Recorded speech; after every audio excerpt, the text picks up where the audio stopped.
Hello Raviraj. हाँ जी बच्चे, आवाज आ रही है?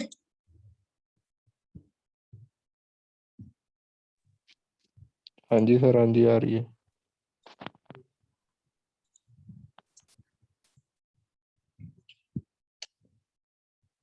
तो ये बच्चे सब्जेक्ट है आपका DBMS, data base management system. ठीक है ना, पहले मैंने कभी करा दिया, अब आपने क्लास से लगाई नहीं है। तो इसमें लास्ट लेक्चर में कराया था कि मैंने कि डाटा बेस की डिसएडवांटेज क्या होती है। यानी कि अगर आपके पास एक डाटा बेस है, उसकी डिसएडवांटेज क्या है। ठीक है ना, बेनिफिट तो है ही है। तो ऐसा भी हो सकता है ना कि कोई आपके पास सॉफ्टवेयर है या टूल्स हैं, तो जरूरी नहीं है उसके बेनिफिट ही है। तो कुछ ना कुछ एडवांटेज के साथ डिसएडवांटेज भी है। पहली डिसएडवांटेज है इसकी बच्चे हाई कॉस्ट। पता है आपको डीबीएमएस के बारे में कुछ? नहीं सर, मैंने नहीं पता। बैकग्राउंड क्या है आपका, कौन सी स्ट्रीम में पढ़े हुए ग्रेजुएशन में? तो मैं कॉमर्स की हुई है। कॉमर्स की। हाँ जी। ठीक है। एक आपने फॉर्म भर दिया यूनिवर्सिटी वाला? केड़ा? आपके ग्रुप में डाला था मैम ने, कितनी बार किया आपको ऑनलाइन एक फॉर्म भरना है?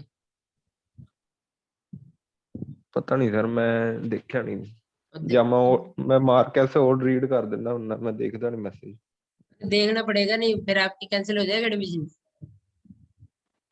की आपका करना की सर, वो मैं बता दो। उसका आपका ऑनलाइन फॉर्म होता है। उसमें आप देख लेना, pg.puchd.ac.in पे है, एग्जामिनेशन के अंदर उसमें आ जाएगा। आप अपने वहाँ अपनी ठीक। डिटेल भरनी है और कुछ नहीं भरना है, आपका सिग्नेचर अपलोड होएगा और फोटो। तो आपकी जो प्रीवियस एजुकेशन है, पहले आपके पास क्या था, एक उसका डिटेल डालनी है कि आप बीकॉम में थे ऐसे करके। ठीक है ना, देख लेना ठीक है। बच्चे को, जरूरी होता है पीजी वालों के लिए। ठीक है जी। अगर नहीं होता तो फिर कॉलेज में आ जाना। ये 30 तारीख लास्ट डेट है उसकी। ठीक है जी। तो डीबीएमएस होता है डाटाबेस मैनेजमेंट, यानी कि जब आपका बैक एंड में डाटा को स्टोर करके रखते हैं, उसको हम किसी न किसी सॉफ्टवेयर की हेल्प से करते हैं, वो हमारा डीबीएमएस होता है, डाटाबेस मैनेजमेंट सिस्टम। ठीक है ना। थोड़ा सा बीच में एक आधी बार कॉलेज आ जाना, या तो मैं तो आपको जो सिलेबस बचा हुआ है वो करवा दूंगा।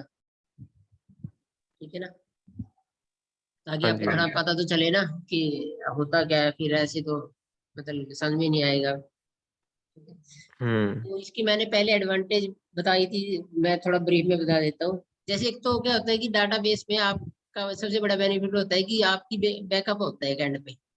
जैसे आप अपने आपका अकाउंट बैंक में है या आपका रिकॉर्ड यूनिवर्सिटी में है, तो आप कभी भी जाके उसकी इंफॉर्मेशन ले सकते हो। तो वो इंफॉर्मेशन हमें कहाँ से मिलती है, जो बैकएंड पे हमारा डाटा स्टोर होता है। ठीक है ना। और बैकएंड का जो हमारा जो बैकअप है, उसका एक और बेनिफिट है कि मान लो वो कुछ प्रॉब्लम हो जाए तो उससे रिकवरी भी की जा सकती है, जैसे सिस्टम क्रैश हो जाए, कुछ ऐसी प्रॉब्लम हो, है ना। दूसरा होता है इसमें डुप्लीकेसी नहीं आती कभी। जो हम डाटाबेस यूज करते हैं या बैंक वाले, जैसे आपका अकाउंट है बैंक में, तो आपका अकाउंट आपके नाम से ही है। आपका ना हो सकता है रविराज कोई और भी हो, लेकिन जो आपको अकाउंट नंबर दिया गया ना, वो यूनिक होता है। ठीक है ना। ऐसा नहीं है ना कि हाँ जी। आपका अकाउंट नंबर किसी और को भी दे दो, फिर तो डुप्लीकेसी आ जाएगी। या आप बीकॉम में दे, आपका रोल नंबर किसी और बच्चे का भी था, नेम तो सेम हो सकता है, क्या पता 10 बच्चों के नेम क्लास में सेम हो जाए 200 में से। ठीक है ना। तो हम्म। डुप्लीकेसी को रिमूव करने के लिए भी हम डाटाबेस को यूज करते हैं, ताकि हम डाटा को इजीली हैंडल कर पाए। ठीक है ना। तो उसमें आप अपडेट कर सकते हो। मान लो जैसे आप बीकॉम में गए, तो आपका एक पेपर था, आपको लगा कि मार्क्स अच्छे आने चाहिए थे, आपने उसको रेवल्यूशन का रीचेकिंग का फॉर्म भर दिया। तो मार्क्स जब आपके बढ़ गए हैं, तो उसको डाटा को आपके रिकॉर्ड को अपडेट किया जाएगा। ठीक है ना, वो डाटाबेस की हेल्प से होता है। डिलीट कर सकते हैं किसी ठीक। का रिकॉर्ड, यूनिवर्सिटी को लगता है कि मान लो जैसे मैंने अभी आपको बताया कि आपका फॉर्म जाना जरूरी है, ऑनलाइन फॉर्म फिल होना जरूरी है। अगर उनका पास कोई रिकॉर्ड नहीं होता, तो जो ऐसे कुछ रिकॉर्ड है जो इनकम्प्लीट है, वो डिलीट हो जाते हैं, फिर वहां से उनको डिलीट कर सकते हो। है ना। तो इस टाइप से इसके बेनिफिट है। दूसरा इसकी डिसएडवांटेज भी है। कि इसकी कॉस्ट ना हाई कॉस्ट होती है। हाई कॉस्ट क्यों? क्योंकि आपको एक सॉफ्टवेयर परचेज करना पड़ेगा डाटाबेस मैनेजमेंट सिस्टम का। ओरेकल है, एसक्यूएल है, DB2 है, इस टाइप से बहुत सारे हैं मार्केट के अंदर। तो उसकी कॉस्ट आपको पे करनी पड़ेगी, लाइसेंस बेस्ड होते हैं वो, ठीक है ना। हाँ जी, हाँ जी। दूसरा होता है कि जब हम, जैसे मैंने अभी आपको बताया था कि हम इससे बैकअप ले सकते हैं। अब इसमें बैकअप में क्या प्रॉब्लम आती है, इसका जो बैकअप होता है वो कॉम्प्लेक्स होता है। वो कैसे? क्योंकि इसमें बहुत ज्यादा यूजर होते हैं। ये सेंट्रल मैनेजमेंट बोलते हैं इसको। सेंट्रल मैनेजमेंट का मतलब है कि सभी यूजर का डाटा एक ही लोकेशन पे है। जैसे मान लो SBI बैंक है, तो उसका जो डाटा बेस है ऑल ओवर इंडिया का, या उसकी कोई वर्ल्ड की ब्रांच भी है, तो भी उनका एक ही पॉइंट है जहां पर डाटा को सेव किया जाता है, मुंबई में है या दिल्ली में है, जैसे भी है, ठीक है ना। अब ठीक है, क्या होता ठीक। है, ये जब बैकअप, इतना बड़ा डाटा का बैकअप आप रखते हो और उससे डाटा की रिकवरी करनी पड़ जाए, तो वो ज्यादा कॉम्प्लेक्स हो जाता है, क्योंकि उसमें नंबर ऑफ यूजर की कोई लिमिट ही नहीं होती। इतने यूजर मतलब होते हैं, कस्टमर कह सकते हो उनके, SBI के, है ना। तो जितना ज्यादा बड़ा होता जाएगा उतना ही ज्यादा उसमें कॉम्प्लेक्सिटी आती जाएगी, उसको हैंडल करना उतना ही मुश्किल होता रहेगा। सिक्योरिटी प्रॉब्लम भी हो सकती है कि कोई, मान लो हमारा डाटा को हैक कर ले, तो मान लो किसी ने जो वो बैकअप पे डाटा रखा हुआ है, अगर किसी ने उस सिस्टम को हैक कर लिया, तो वो सारे SBI के जो कस्टमर है उनकी इंफॉर्मेशन यूज कर सकता है ना। क्योंकि हाँ वो जी, है ही एक ही मिसयूज लोकेशन कर। पे है, तो उसका टारगेट एक वही सर्वर है जहां पर वो डाटा स्टोर है। तो ऐसी प्रॉब्लम आ हाँ जी। सकती है। मतलब जनरली आती नहीं है, लेकिन होता ही उसी का पार्ट है ना। कॉस्ट भी आपको वन टाइम पे करना ही पड़ेगा जब आप उसको लोगे, हम्म। परचेज करोगे, या रिन्यू होते हैं लाइसेंस, तब पे करना पड़ता है। बैकअप तो हर रोज चलता ही चलता रहता है, बट उसको कई बार देखो प्रॉब्लम है, आ जाए तो क्या पता हफ्ते 10 दिन बाद आए, आना है तो 2 साल ना आए प्रॉब्लम, है ना। तो कई बार इस टाइप की कॉम्प्लेक्सिटी आ सकती है सिस्टम पे। हाँ जी। आगे है डाटाबेस के यूजर्स, जो डाटाबेस पे काम करते हैं।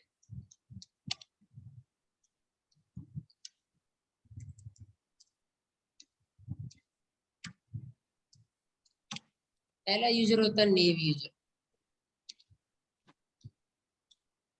नेव यूजर वो यूजर होते हैं जिनको आप ये कह सकते हो, सिंपल कोई नॉलेज नहीं होती डाटाबेस के बारे में, सिर्फ वो एक सॉफ्टवेयर पे जस्ट सपोर्ट करते हैं। अ, ये मशीन भी हो सकती है कोई, यानी कोई कंप्यूटर भी हो सकता है और कोई यूजर भी हो सकता है। जैसे ATM है, अब ATM को थोड़ी ना पता है, उसको तो हम ऑपरेट करते हैं, बट वो काम एक तरह से यूजर का करती है कि वो हमें पेमेंट दे देती है।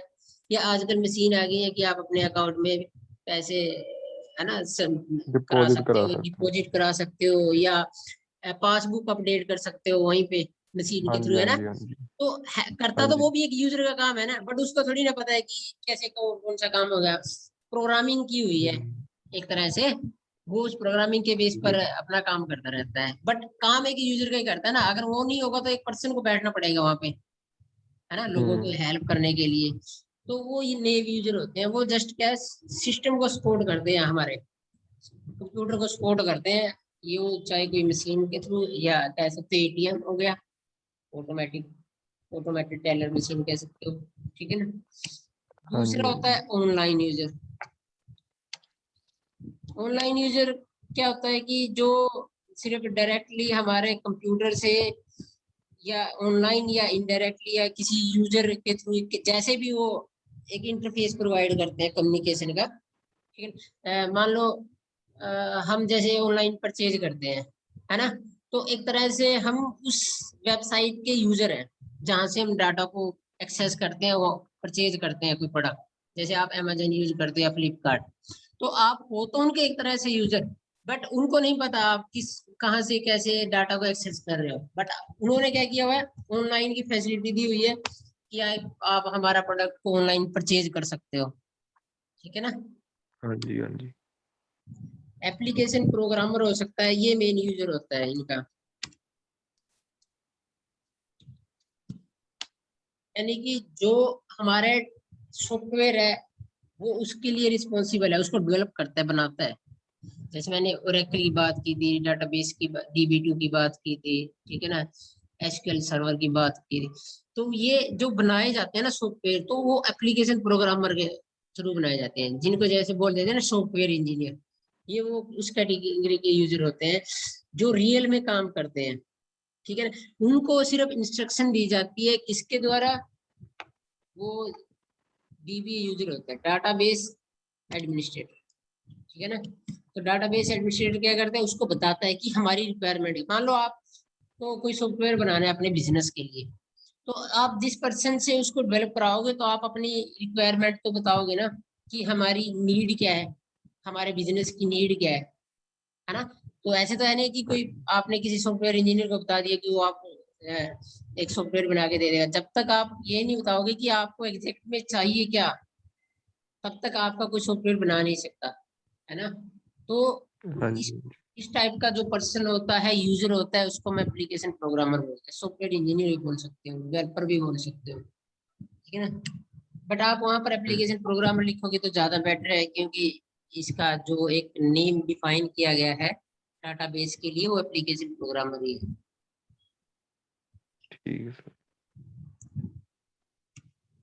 आगे है डाटाबेस एडमिनिस्ट्रेटर, जो मैंने ऊपर भी लिखा था।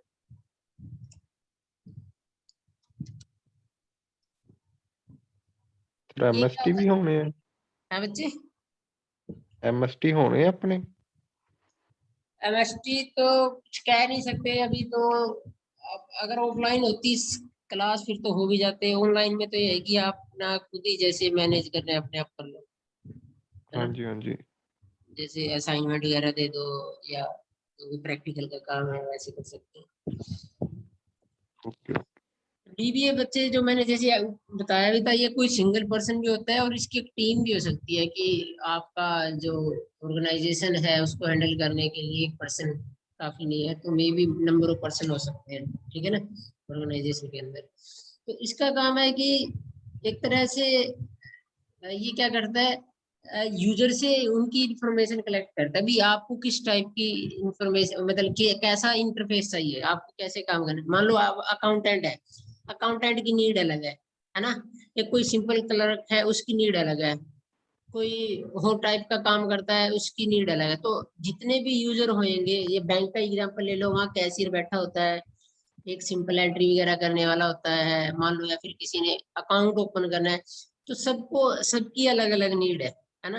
तो उनसे पूछा जाता है ना, कि जब हम्म, आप डाटा पैसा को ट्रांसफर करते हो, या कोई पर्सन डिपॉजिट करता है, या उसके अकाउंट से विड्रॉ करता है, तो आपको क्या क्या इंफॉर्मेशन एंटर करनी पड़ती है। तो DBA क्या करता है, सारी इंफॉर्मेशन कलेक्ट करता है, ठीक है ना। हाँ जी। और उसके बेस पर वो एप्लीकेशन प्रोग्रामर को बताता है कि हमें इस टाइप का सॉफ्टवेयर चाहिए, कि हमारे यूजर को इस टाइप का इंटरफेस चाहिए। इंटरफेस होता है जिस पे आप काम करते हो, ठीक है ना, जिसकी हेल्प से आप सॉफ्टवेयर को यूज करते हो। मान लो आपने फैन ऑन करना है, तो आप स्विच को ऑन करोगे ना, तो स्विच आपके लिए इंटरफेस है, ठीक है ना। वैसे तो हम स्विच हम्म, फैन को ऑन नहीं कर सकते ना, भी उसको आपने पावर सप्लाई देनी है, तो आप किससे दोगे वो भी है कि आप ठीक स्विच है। को ऑन करोगे, है ना।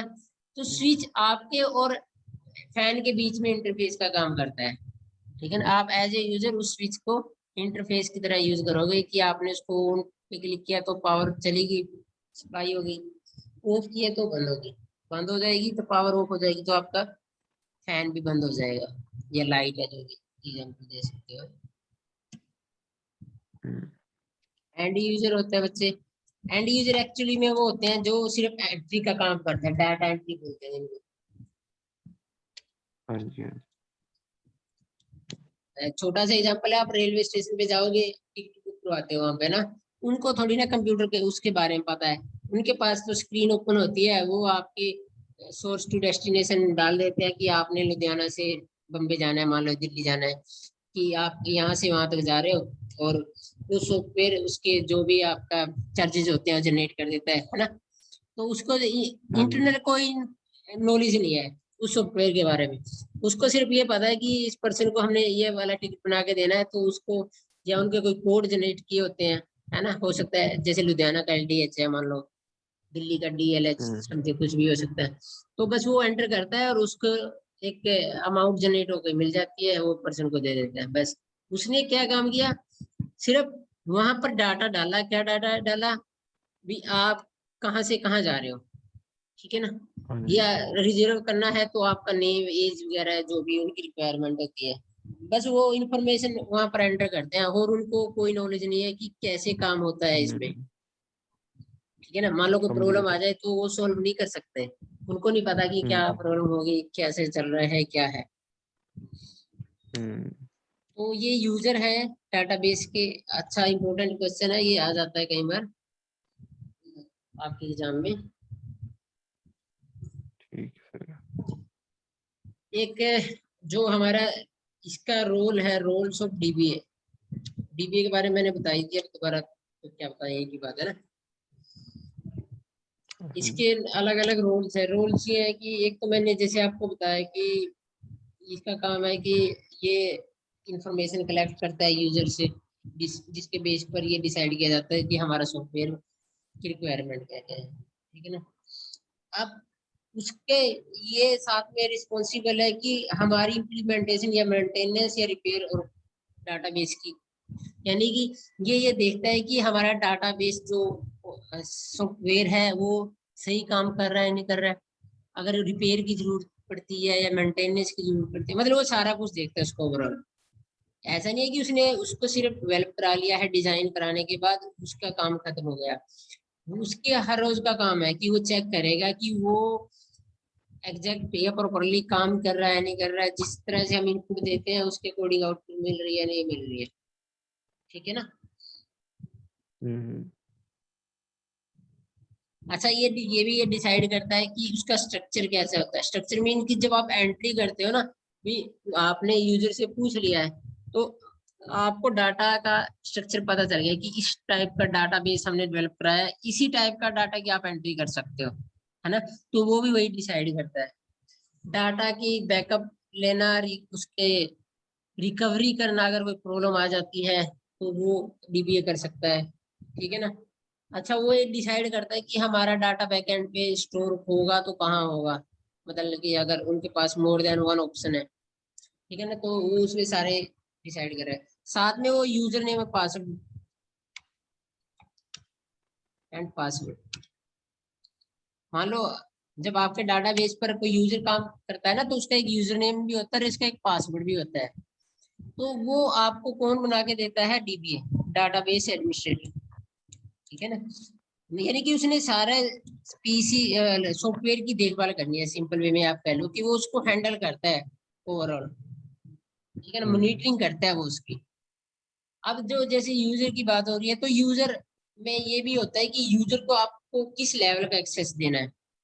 जो आप डाटाबेस पे काम करोगे ना, मान लो हमें एक यूजर है कोई U1 के नाम से, तो यूजर 1 है जो, उसको हमने ये परमिशन नहीं देनी कि वो हमारे डाटाबेस में डाटा को डिलीट कर पाए, ठीक है ना। तो वो क्या कर सकता है, हम्म। सिंपल एंट्री कर सकता है, उसमें अपडेट कर सकता है बट डिलीट नहीं कर सकता। तो ये सारे काम हमारा डाटाबेस एडमिनिस्ट्रेटर करता है। रिस्ट्रिक्शंस ला सकता है मतलब हाँ DBA रिस्ट्रिक्शन कि लगा तेन सकता है चाहिए। कि हाँ। वो डिफाइन करेगा कि एक यूजर कैसे डाटाबेस पे काम करेगा, ठीक है ना। डाटाबेस हम्म पे अगर बैकअप की जरूरत होती है तो वो जैसे मान लो आप अगर आपने सिंपल सा एग्जांपल है, आप कभी अपने कंप्यूटर या लैपटॉप पे स्कैनिंग चलाते हो, है ना। तो स्कैनिंग में वो हम्म बहुत सारे ऑप्शन होते हैं, तो वो सारे आपके हाथ में है। आपने पर आवर स्कैनिंग करनी है एवरीडे, ठीक है ना, या विद इन वीक करनी है, या विद इन 1 मंथ करनी है, ऐसे करके अलग अलग ऑप्शन है। या कोई वायरस मिलता है तो उस फाइल को सिर्फ रिपेयर करना है या उसको डिलीट करना है, तो वो आपके हैंड में है ना। तो वैसे ही डाटाबेस का सारा मेंटेनेंस, हैंडलिंग और यूजर वगैरह सारे DBA करता है, ठीक है ना। हाँ जी हाँ जी। एक वर्ड आता है, मैंने पिछली बार बताया था, ये आप है नहीं तो इस क्लास में, कंस्ट्रेंट बोलते हैं। कंस्ट्रेंट क्या होता है, एक तरह से ये डिफाइन करता है कि आपका जो डाटाबेस है ना, वो कैसे, मतलब डिफाइन करना है आपने। इसका मतलब है कि जैसे मैंने बताया था आपको, यूनिकनेस का एग्जांपल बताया था कि आपका डाटा यूनिक होना चाहिए, हाँ जी। तो वो कंस्ट्रेंट की हेल्प से हम डिफाइन कर सकते हैं। कंस्ट्रेंट इसके लिए यूज किया जाता है, उसको बोलते हैं प्राइमरी की। कि हमारे डाटाबेस में अगर हमने प्राइमरी की यूज किया है तो उसमें कोई अगर ट्राई करे या by mistake duplicate value enter करता है तो वो नहीं कर सकता। ठीक है ना। भी मान लो मैंने आप लोगों का डाटा बनाना है, तो मैं किसी को दो सेम रो नंबर दो बच्चों को दे दूँ, अगर कोई ऐसा कंस्ट्रेंट नहीं लगा होगा जो मेरी मिस्टेक को कैच कर पाए, तो वो मैं मिस्टेक कर दूंगा, एंट्री कर दूंगा दो बच्चों की रो नंबर सेम, है ना। लेकिन अगर वहां पर कंस्ट्रेंट लगा हुआ है, वहां पर रिस्ट्रिक्शन लगी हुई है कि आप you can assign the same roll number two more than one student, तो वो नहीं हो सकता, है ना, क्योंकि वहां रिस्ट्रिक्शन लगा दी ना। अगर चेकिंग नहीं होगी तो भाई किसी से गलती भी हो सकती है ना, तो जरूरी तो नहीं है ना। तो हाँ ये जी। हाँ सारे जी। काम आपका डीबीए करता है, वो डिफाइन करता है ये चीजें सारी कुछ। ठीक सर। ठीक है ना। हाँ जी। चलो फिर और कराऊंगा मैं क्लास। बच्चे अपनी हर रोज 9 बजे ही लगेगी, 9 बजे क्लास लगाएगा। ठीक है सर, ठीक है। ठीक है ना। और जो कितने बच्चे का पीजीडीसीए च? बच्चे तो हैं, बच्चे 9-10 हैं, लेकिन वो क्लास में अभी कुछ बच्चे अभी भंगड़े भंगड़े की तैयारी कर रहे हैं, कुछ अभी एक दो बच्चा जॉब पे है, वो कभी कभार हफ्ते में 2-3 क्लासे लगा लेते हैं, ऐसे कर करके मतलब। अभी मैं जी। बोल हाँ दूंगा जी। कि रेगुलर लगाए, वो भी फिर 5-7 बच्चे हो जाते हैं ना, तो ठीक हो जाता है हम्म। ना। मतलब वो कि तो। किसी ये है ना कि एक बच्चे को बताया तो कल को आप लोग इकट्ठे बैठ के डिस्कस कुछ हाँ। कर सकते हो। जब किसी को कुछ नहीं पता तो फिर एक दूसरे को क्या बताएंगे। हाँ जी, ਤੁਹਾਡੇ ਲਈ भी टफ है बार बार कराना। हाँ, अब मैंने 2-3 लेक्चर तो बाद में लास्ट वीक रिपीट कराए, फिर अब हर वीक कैसे कराए हैं रिपीट। कभी हम्म। एक बच्चा आ जाता है, कभी दो आ जाते हैं, दो जो नहीं आते फिर उनका आगे चला जाता है सिलेबस, हाँ जी। हाँ है ना। जी। तो ट्राई किया करो कोई ऑनलाइन, तो आप कहीं भी बैठ के यार कैसे भी लगा लो, उसमें कोई बड़ी बात थोड़ी हाँ है। जी, ऑनलाइन तो लगा सकते हैं। बस ऑफलाइन थोड़ा चक्कर पै मैं अपना 9 बजे का है टाइम, वैसे तो मैं 9 बजे स्टार्ट कर देता हूँ, मैसेज भी डालता हूँ हर रोज जिस जिस दिन क्लास लेते हैं। एक हाँ परसेंट जी। ना कई बार मैसेज नहीं भी आए ना, चेक कर लिया करो, ट्राई करके ज्वाइन करने की। लिंक लिंक सेम रहता है, लिंक बार बार मान लो शेयर करें ना करें उससे कोई फर्क नहीं पड़ता, लिंक वही रहेगा आपका हर बार। ठीक है सर, ठीक। चलो हाँ जी। ठीक है। Okay sir, okay, thank you. Okay.